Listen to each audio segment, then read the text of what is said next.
মোটামুটি বেশ কিছু কথাবার্তা বলছো, মানে অনেক, মানে পর্যাপ্ত বলছো, মানে একাধিক বলছো, কিন্তু এটার তো গ্রহণযোগ্যতা পাইতে হবে কথাগুলো। এই জায়গার মধ্যে তোমার ইনভেস্ট করতে হবে প্রতি ক্ষেত্রে। তুমি এখানে কথা বললা আমরা যতই বেকার থাই বা যতই ই থাই, কিন্তু তোমার এখানে খরচ ছাড়া তো কোনো সম্ভব না। এখন ইদানিং মানুষের বিয়া শাদী হইলেও দেখি টেহা তুলে দেয়, ভিতরে বিয়া করাই লাগে, কিছু টাকা পয়সা দেন এই ছিল। তাহলে চান্দা ছাড়া তো আমি পথ দেখি না। এই মুস্তু আসছে, মুস্তুর আগে চা বলো, পরে তোমার যা বলার আছে শুনি। এবং তুমি যা খাবা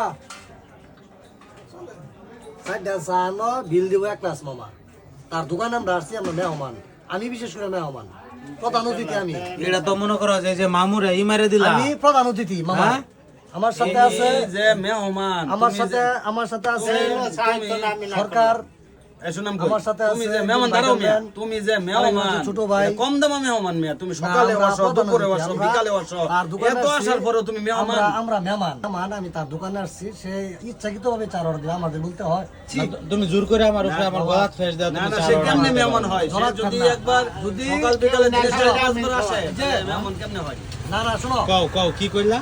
কেউ না খাইলে আমি খাওয়াই। না, তোমার মানুষ ঠিক আছে, মুস্তুর মধ্যে কোনো ফেস নাই। আমার কোনো তাহলে আমরা যদি মুস্তুর চা খাই, তাহলে আমরা মুস্তুর কথাই শুনবো।